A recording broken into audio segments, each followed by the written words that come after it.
السلام علیکم۔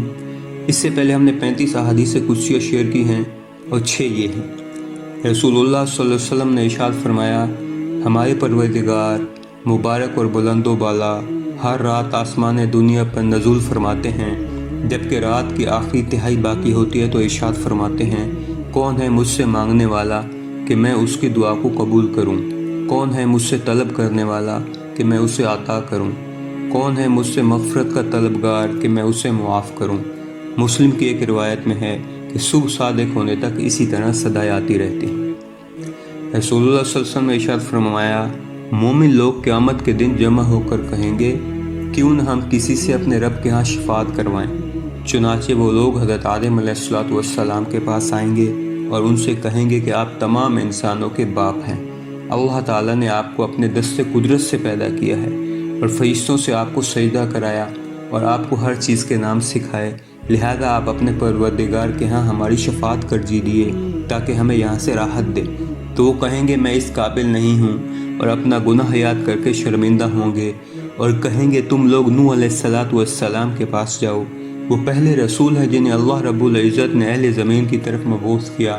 چنانچہ وہ لوگ ان کے پاس آئیں گے تو وہ کہیں گے کہ میں اس قابل نہیں ہوں، اور اپنے اس سوال کا تذکرہ کریں گے جو انہوں نے لا علمی میں اپنے رب سے کر لیا تھا، اور اس پر شرمندہ ہو کر کہیں گے کہ تم خلیل الرحمن ابراہیم علیہ السلام کے پاس جاؤ۔ چنانچہ وہ لوگ ان کے پاس آئیں گے تو وہ کہیں گے کہ میں اس قابل نہیں ہوں، تم لوگ موسیٰ علیہ السلام کے پاس جاؤ، وہ اللہ کے برگزیدہ بندے ہیں۔ اللہ تعالیٰ نے انہیں شرف کلامی عطا فرمایا اور انہیں تورات عطا کی۔ چنانچہ لوگ ان کے پاس آئیں گے تو وہ کہیں گے کہ میں اس قابل نہیں، اور ایک شخص کو بغیر بدلہ کے قتل کرنے کا ذکر کر کے اپنے رب سے شرمندگی محسوس کریں گے اور کہیں گے، تم لوگ حضرت عیسیٰ علیہ السلام کے پاس جاؤ، وہ اللہ کے بندے اور رسول ہیں، کلمۃ اللہ اور روح اللہ ہیں۔ چنانچہ لوگ ان کے پاس آئیں گے تو کہیں گے کہ میں اس قابل نہیں ہوں، تم لوگ محمد صلی اللہ علیہ وآلہ وسلم کے پاس جاؤ، وہ اللہ کے برگزیدہ بندے ہیں۔ اللہ نے ان کی سب اگلی پچھلی تقصیرات معاف کر دی ہیں۔ چنانچہ میں اپنے رب کو دیکھتے ہی سجدہ ریز ہو جاؤں گا تو اللہ تعالیٰ مجھے جب تک چاہیں گے سجدہ میں پڑا رہنے دیں گے۔ پھر فرمایا جائے گا، اپنا سر اٹھائیے اور مانگیے اور آپ کو عطا کیا جائے گا، کہیے آپ کی بات سنی جائے گی، شفاعت کیجیے آپ کی شفاعت قبول کی جائے گی۔ تو میں اپنا سر اٹھاؤں گا اور اللہ تعالیٰ کی حمد بیان کروں گا جو وہ مجھے سکھائیں گے۔ پھر میں شفاعت کروں گا تو اللہ تعالیٰ میرے لیے ایک حد مقرر فرما دیں گے تو میں انہیں جنت میں داخل کرا دوں گا۔ پھر میں لوٹ کر آؤں گا اور اپنے رب کو دیکھتے ہی اس طرح سجدہ میں گر جاؤں گا۔ پھر میں شفاعت کروں گا تو اللہ تعالیٰ میرے لیے ایک حد مقرر فرما دیں گے اور میں انہیں جنت میں داخل کرا کے پھر تیسری مرتبہ لوٹوں گا، پھر چوتھی مرتبہ لوٹوں گا۔ پھر میں کہوں گا کہ اب تو جہنم میں وہی رہ گیا ہے جسے قرآن کریم نے روک رکھا ہے اور اس پر دائمی جہنم واجب ہو چکی ہے۔ رسول اللہ صلی اللہ علیہ وسلم نے فرمایا، اللہ تعالیٰ کا ارشاد ہے، میں نے اپنے نیک بندوں کے لیے ایسے انعامات تیار کر رکھے ہیں جنہیں کسی آنکھ نے کبھی دیکھا، نہ کسی کان نے کبھی سنا، اور نہ کسی انسان کے دل میں ان کا وہم و گمان گزرا۔ اگر تم چاہو تو پڑھو، جس کا ترجمہ ہے، کسی کو معلوم تک نہیں کہ ان کی آنکھوں کی ٹھنڈک کی کیا کیا چیزیں مخفی رکھی گئی ہیں۔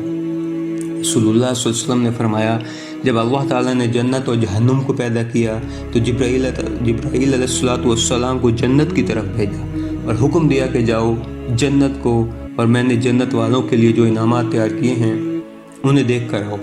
آپ نے فرمایا کہ وہ گئے، انہوں نے اسے اور اہل جنت کے لیے تیار شدہ انعامات کو دیکھا۔ آپ نے فرمایا کہ وہ لوٹ کر اللہ تعالیٰ کے پاس آئے اور کہنے لگے، تیری عزت کی قسم، اس کے بارے میں جو بھی سن لے گا وہ اس میں داخل ہوئے بغیر نہیں رہے گا۔ تو اللہ تعالیٰ نے حکم دیا اور اسے تکالیف و ناگوائیوں سے ڈھانپ دیا گیا۔ پھر اللہ نے فرمایا، جاؤ اب جا کر دیکھو جو میں نے اس میں جانے والوں کے لیے تیار کیا ہے۔ وہ لوٹ کر آئے، انہوں نے دیکھا کہ اسے ناگواریوں سے ڈھانپا جا چکا ہے۔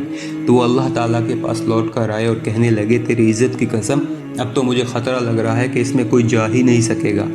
اللہ تعالیٰ نے فرمایا، جاؤ جہنم کی طرف، اسے دیکھو، اور جو میں نے جہنمیوں کے لیے بنایا ہے وہ دیکھ کر آؤ۔ تو وہ تہ بتہ ایک دوسرے پر چڑھی ہوئی تھی۔ وہ اللہ تعالیٰ کی طرف لوٹ کر گئے اور کہنے لگے، تیری عزت کی قسم، اس کے بارے میں سننے کے بعد تو کوئی بھی اس میں نہیں جائے گا تو اللہ تعالیٰ نے حکم دیا اور اسے خواہشات سے ڈھانپ دیا۔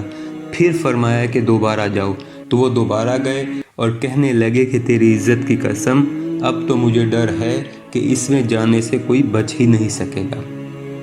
رسول اکرم صلی اللہ علیہ وسلم نے فرمایا جنت و جہنم کا باہمی مناظرہ ہوا تو جہنم کہنے لگی میرے اندر زبردست اور متکبر لوگ ہوں گے، اور جنت کہنے لگی میرے اندر ضعفاء اور مساکین ہوں گے۔ تو اللہ تعالیٰ نے دونوں کے مابین فیصلہ کرتے ہوئے فرمایا اے جنت تو میری رحمت ہے، میں جس پر چاہوں گا تیرے ذریعے رحمت کروں گا، اور اے دوزخ تو میرا عذاب ہے، میں جسے چاہوں گا تیرے ذریعے عذاب دوں گا، اور تم دونوں کو بھرنا میری ذمہ داری ہے۔ نبی اکرم صلی اللہ علیہ وسلم نے ارشاد فرمایا اللہ تعالیٰ جنت والوں سے فرمائیں گے اے جنت والو، تو وہ کہیں گے اے ہمارے رب، ہم آپ کے دربار میں سعادت مندی کے ساتھ بار بار حاضر ہیں، ہر قسم کی خیر خواہی آپ ہی کے قبضہ قدرت میں ہے۔ تو اللہ تعالیٰ فرمائیں گے کیا تم راضی ہو؟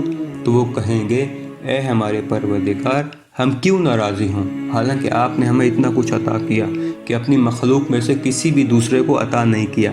اللہ تعالیٰ فرمائیں گے کیا تمہیں اس سے بھی بہتر عطا نہ کروں؟ وہ لوگ کہیں گے اے پروردگار، اس سے بہتر اور کیا چیز ہو سکتی ہے؟ اللہ تعالیٰ فرمائیں گے آج میں اپنی رضامندی تمہیں عطا کر رہا ہوں، اور آج کے بعد میں تم لوگوں سے کبھی ناراض نہیں ہوں گا۔